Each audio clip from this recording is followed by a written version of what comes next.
Morning dear student, welcome to Siddhanto education. तो चलिए daily current affair session के इस क्लास को हम शुरू करते हैं। डियर स्टूडेंट, सबसे पहले आपको खुद में विश्वास करना ज़रूरी है। जिस भी एग्ज़ाम को आप टारगेट कर रहे हैं, फुल कॉन्फिडेंस से पढ़िए, अपने आप में बिलीव करिए और वही आपकी चाबी होती है सक्सेस की। चलिए बिना किसी देरी से इस लेक्चर को शुरू करते हैं। सबसे पहला करंट अफेयर हम पढ़ते हैं दोस्तों, बहुत ही इंपॉर्टेंट है। यहाँ पे क्वेश्चन क्या है, researchers from which country recently joined the Maitri Research Station as a part of India's 45th Antarctic Expedition। ठीक है, तो बहुत ही इंपॉर्टेंट चीज़ है, आपको क्या है ये पता करना ज़रूरी है। तो रिसेंटली क्या हुआ है कि जो यूए, ठीक है, यूनाइटेड स्टेट्स अमीरात के स्टूडेंट है, तो याद रखना कहाँ के है, यूएई। इस देश के कुछ बच्चे हमारे देश की मैत्री रिसर्च इंस्टीट्यूट जो कहाँ पे है, अंटार्कटिक में, वहाँ पे रिसर्च एक्सपीडिशन मतलब पढ़ाई मौसम के बारे में जानने के लिए आए हैं। अब चर्चा में ये नहीं है कि भैया यूएई से लोग आए हैं, चर्चा में ये है कि मैत्री रिसर्च स्टेशन क्या है। सबसे पहले समझो अंटार्कटिका क्या होता है, क्योंकि सबसे पहले यहाँ पे लिखा है अंटार्कटिका एक्सपीडिशन। तो अंटार्कटिका धरती का सबसे दक्षिणी महाद्वीप है, कॉन्टिनेंट है, ठीक है। यहाँ चारों तरफ आप देखोगे तो भैया बर्फ ही बर्फ नजर आएंगी, ठीक है। दुनिया की सबसे ठंडी जगह है ये। लगभग 98% इसका जो हिस्सा है बर्फ से ढका है। सोचो 98% इसका 98% बर्फ से ढका हुआ है। यहाँ कोई इंसान नहीं रहता है। पेंगुइन, सील जैसे जानवर रहते हैं। 6 महीने दिन और 6 महीने रात होती है। तो मैत्री रिसर्च स्टेशन क्या है? मैत्री रिसर्च स्टेशन भारत का एक रिसर्च स्टेशन है जो अंटार्कटिका में स्थित है। यहाँ क्या काम होता है? मौसम की पढ़ाई, वेदर की पढ़ाई, क्लाइमेट चेंज पर रिसर्च और ग्लेशियर्स की पढ़ाई, ठीक है। तो मैत्री स्टेशन भारत का दूसरा अंटार्कटिक स्टेशन है। सर पहला क्या था? तो प्लीज ध्यान से रखो, ये न्यूज में है तो यहाँ से क्वेश्चन पूछे जाते हैं।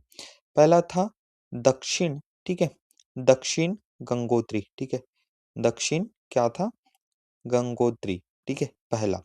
याद रखना पहला नाम था दक्षिण गंगोत्री, राइट। तो ये चीजें भूलना नहीं है। तो यहाँ तक आपको क्लियर हो गया। अब बढ़ते हैं आगे। देखो 9 तारीख मतलब जो कल का दिन था, उस दिन को हम क्या मनाते हैं? प्रवासी भारतीय दिवस। याद रखना 9 तारीख को हम मनाते हैं प्रवासी भारतीय दिवस।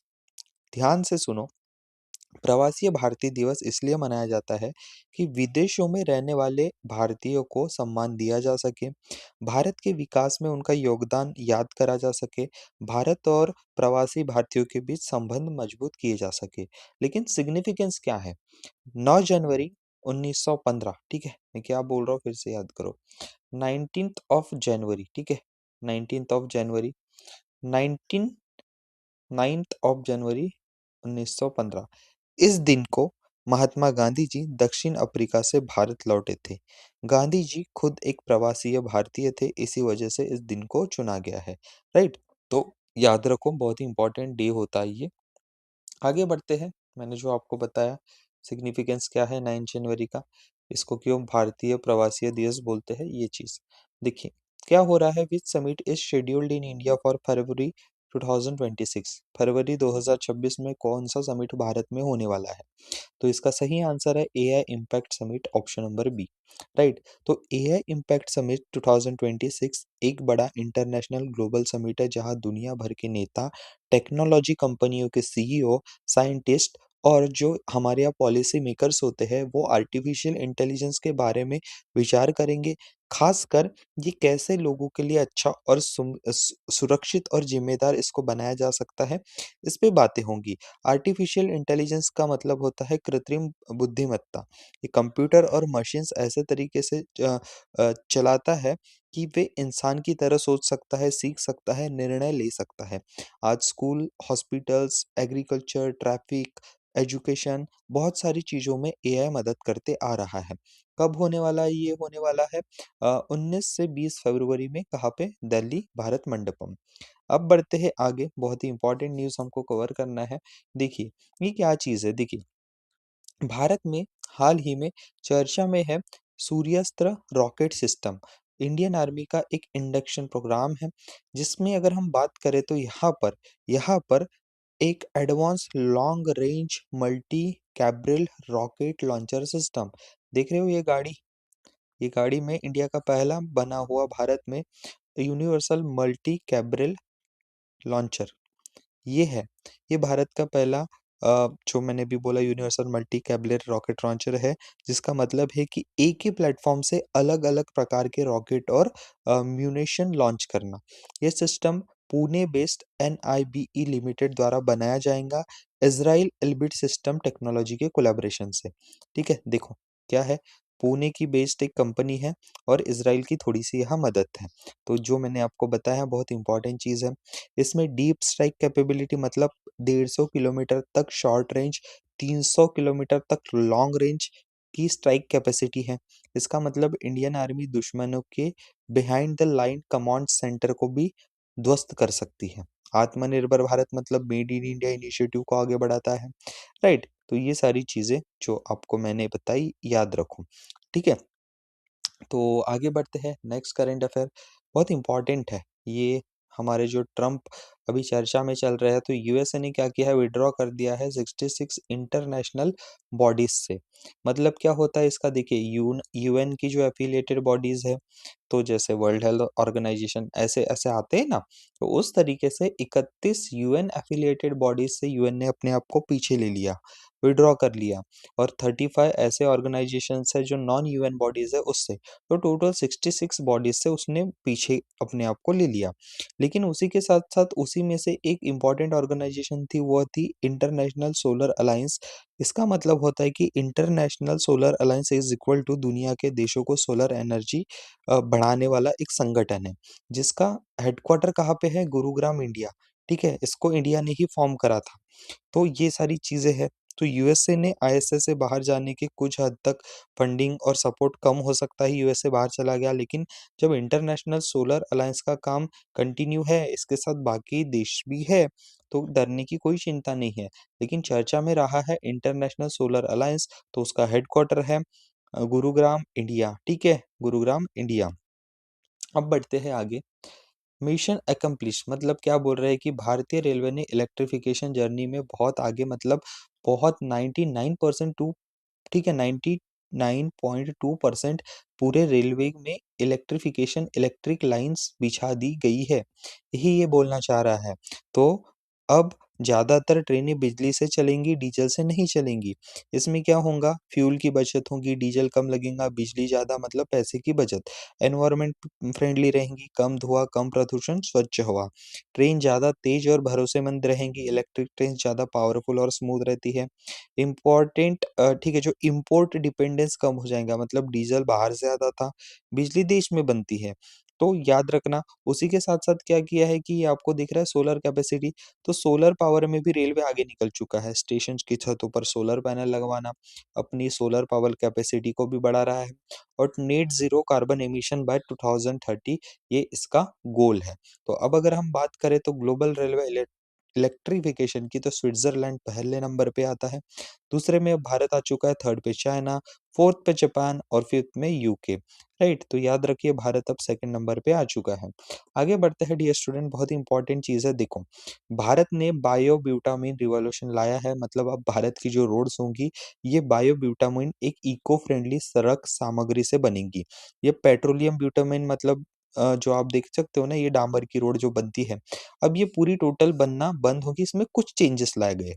तो ये जो पेट्रोल ब्यूटामाइन होता है, अ इसको बोलते हैं इको फ्रेंडली चीज़, ठीक है?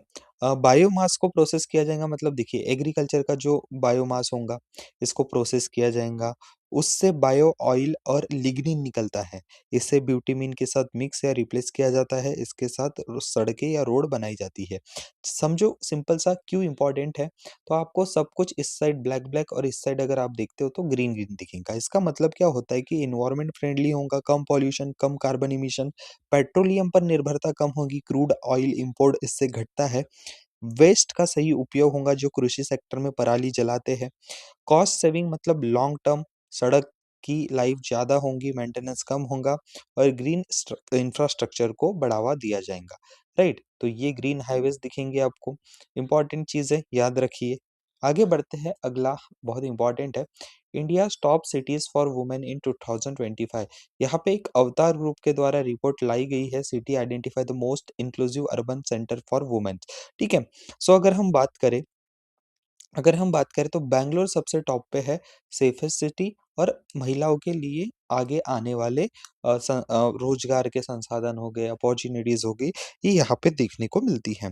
गुड जॉब अपॉर्चुनिटीज है बैंगलोर में, करियर ग्रोथ ज़्यादा दिखता है, सेफ और इंक्लूसिव वर्क प्लेसेस है, बेटर सोशल फैसिलिटीज है, हेल्थ, ट्रांसपोर्ट, एजुकेशन, और women feel confident living and working there. कहाँ पर? बैंगलोर। उसके बाद चेन्नई, फिर पुणे, फिर हैदराबाद, फिर मुंबई। टॉप सिटीज जो मैंने अभी बताया है, Bangalore best overall, Chennai strong in safety and services, Pune balance lifestyle, Hyderabad good jobs in living, Mumbai lots of opportunity.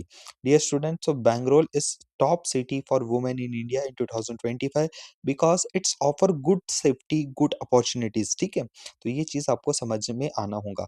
उसी के साथ साथ अगर हम बात करें तो दिल्ली और नोएडा की हम बात करते तो सोशल सेफ्टी महिलाओं को प्रदान करने में समर्थ नहीं है। Gurugram show strong upward movement. ठीक है, गुरुग्राम अब यहाँ पे बढ़ रहा है, तो याद रख लीजिए बैंगलोर को। आगे बढ़ते हैं, बहुत ही इंपॉर्टेंट न्यूज है। देखिए, जनगणना की बात हो रही है, मतलब का सेंसस। ठीक है, जनगणना। अब यहाँ पे सेंसस की बात हो रही है तो याद रखिए, पूरा सेंसस 2027 में कंप्लीट हो चुका होगा, लेकिन अभी ये शुरू हो चुका है। देखो क्या है, जनगणना का मतलब होता है भारत के हर घर और हर आदमी और औरतों की गिनती करना, मतलब पूरी फैमिली की। अब यहाँ पर हर 10 साल में ये जो जनगणना थी, एक बार होती थी। ठीक है, अगर हम बात करें तो जो लास्ट वाली जनगणना थी वो 2021 में हुई, उसके बाद 10 साल की अगर हम बात करें तो 2021 2021 में होनी चाहिए थी, बट ये हुई क्या, कोविड के कारणों से नहीं हुई।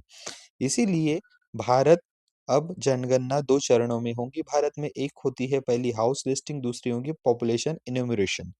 1 अप्रैल 2026 से अगर हम बात करें तो यहाँ पे हर राज्य या यूनियन टेरिटरीज में 30 दिनों के लिए हर घरों, मकानों, सुविधा आदि की जानकारी लेकर सेंसस की पहली तैयारी करेंगे, मतलब प्री स्टेज में तैयारी करेंगे। ठीक है, household character such as क्या है, रूम है, आप ओनर हो नहीं हो, पानी की सुविधा है, नॉर्मल।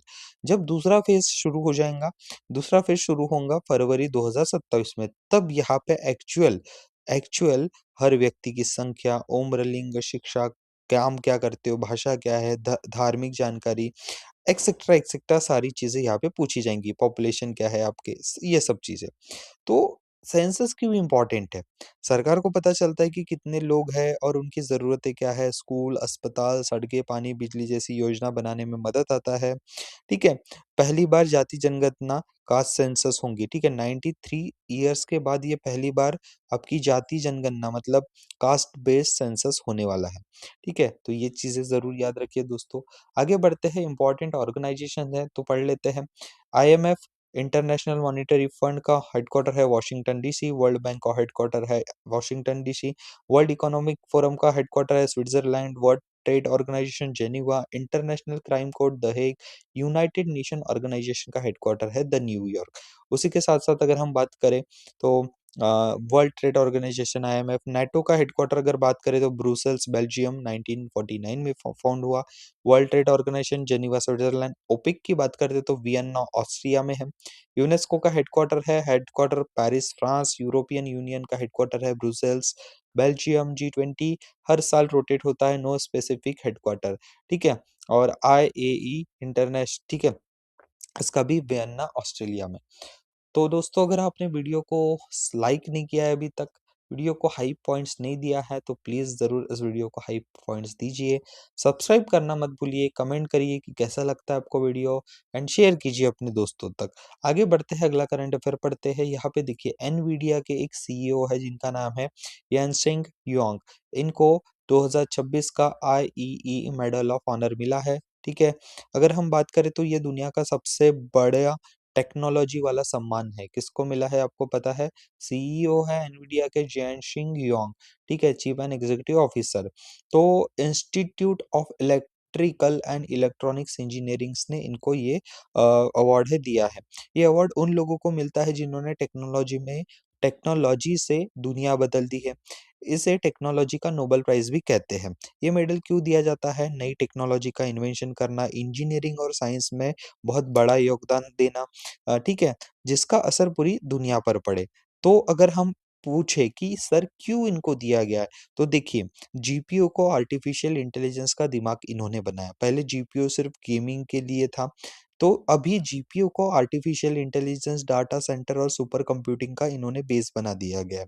आर्टिफ़िशियल इंटेलिजेंस रिवॉल्यूशन में सबसे बड़ा योगदान इन्हीं का है। आज chat GPT, robot, self driving car, medical AI सब एनवीडिया के चिप्स पर चलते हैं।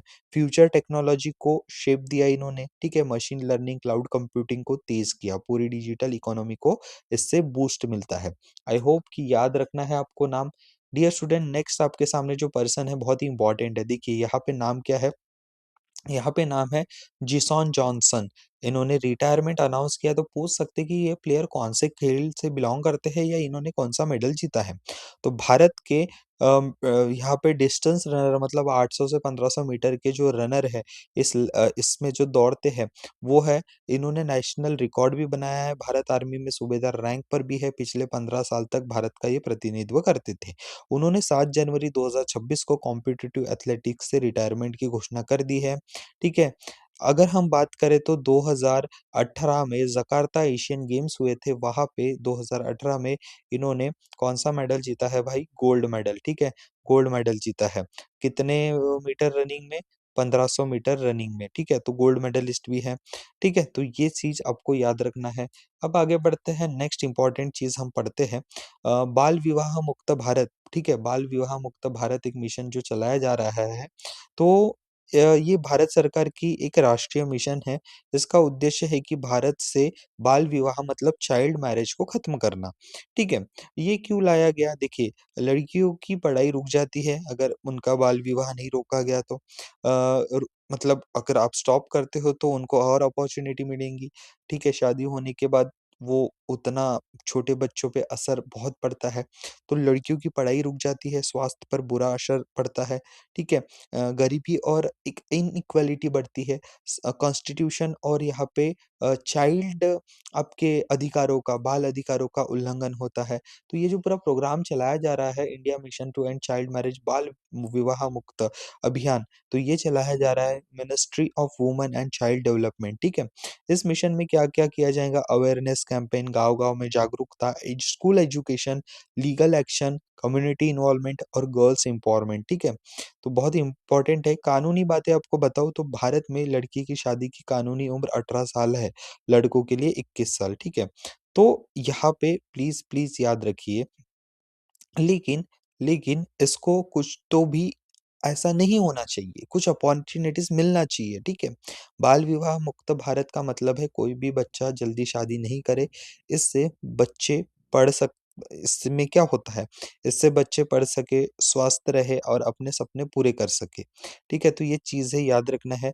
तो ये सबसे पहला एग्ज़ाम में याद रखने वाला पॉइंट क्या है? बालोद जो छत्तीसगढ़ का जिला है, ये भारत का पहला चाइल्ड मैरिज फ्री डिस्ट्रिक्ट बन चुका है।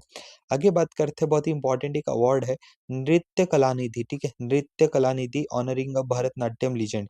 तो ये किसको अवार्ड मिला है? Urmila Satyanarayanan, a prominent recognised for her dedication mastery Bharatanatyam dance. ये आपको दिख रहा है। अब ये अवार्ड दिया गया है जिसको अवार्ड बोलते हैं नृत्य कला निधि। तो ये अवार्ड किसको मिला है? उर्मिला सत्यनारायण, ठीक है? चलिए, अब बढ़ते हैं आगे, बहुत ही इम्पोर्टेंट चीज़ है, ठीक है? तो अगर हम बात करें, अरुणाचल प्रदेश का पहला जिला क्षेत्र है केई प्यानोर, ठीक है? केई प्यानोर, ये बन चुका है भारत का पहला बायो हैप्पी डिस्ट्रिक्ट, ठीक है? इसका मतलब क्या होता है कि एनवायरनमेंट के साथ खुशहाल जीवन जीना। देखो क्या होता है, यहाँ पर बायो हैप्पी डिस्ट्रिक्ट का मतलब होता है कि ये वो इलाका होता है जहाँ पे ऑर्गेनिक खेती होती है, बिना किसी रासायनिक खाद के, एनवायरनमेंट की सुरक्षा बहुत इम्पोर्टेंट तरीके से रखा जाता है, लोगों को सेहत और हैप्पीनेस पर ध्यान दिया जाता है, नेचुरल रिसोर्सेज़ का सही उपयोग किया जाता है, केमिकल फ्री खेती, फार्मर्स की यहाँ पे आय बढ़ाती है, इनकम, तो सारी चीज़ें नेचर फ्रेंडली होती है, ठीक है? तो इसीलिए बायो हैप्पी डिस्ट्रिक्ट वो जगह है जहाँ लोगों को प्राकृतिक रूप से साथ मिलकर यहाँ पे चला जाता है। ये बहुत इम्पोर्टेंट चीज़ है, तो कौन-सा वो है? अरुणाचल प्रदेश का केई कैनोर, ठीक है, अरुणाचल प्रदेश का ये डिस्ट्रिक्ट है, तो याद जरूर रखिएगा dear student. Dear student, next question अगर हम बात करें तो which Indian state launch the India's sorry India's first, और उस राज्य का भी पहला dedicated braille library to promote inclusive education, जो विजुअली इम्पेयर्ड स्टूडेंट रहते हैं उन लोगों के लिए, तो ये लाया गया है उत्तर प्रदेश के तरफ से। Doctor Shakuntala Mishra national rehabilitation university and inaugurated at central library.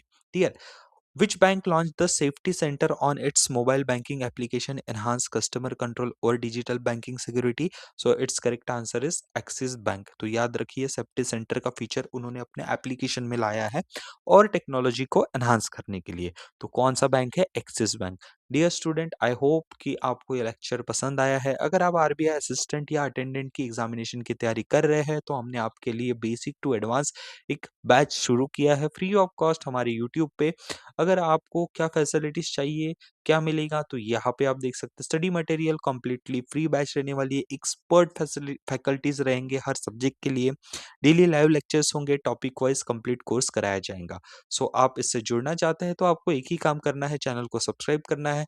अगर हाँ आपने हमारे एप्लीकेशन को डाउनलोड नहीं किया है तो जल्दी से करिए, जहाँ पर आपको मिलते हैं jobs alert, test series, free PDFs, daily current affair के क्विजेस, और आप अगर कोर्स परचेज़ करना चाहते हैं या इंक्वायरी करना चाहते हैं, हमसे जुड़ना चाहते हैं, तो ये हमारे कुछ सोशल मीडिया हैंडल्स है और इस नंबरों पे आपको कॉन्टैक्ट करना है। आपको सारी जानकारी मिल जाएँगी। अगर आप पुणे महाराष्ट्र से हैं और महाराष्ट्र में आके, पुणे में आके हमारी क्लासेस को जॉइन करना चाहते हैं, तो ये एड्रेस है, ज़रूर आइए और विज़िट करिए। चलिए, मिलते हैं अगले वीडियो लेक्चर में, तब तक के लिए ध्यान रखिए अपना। Take care, bye-bye.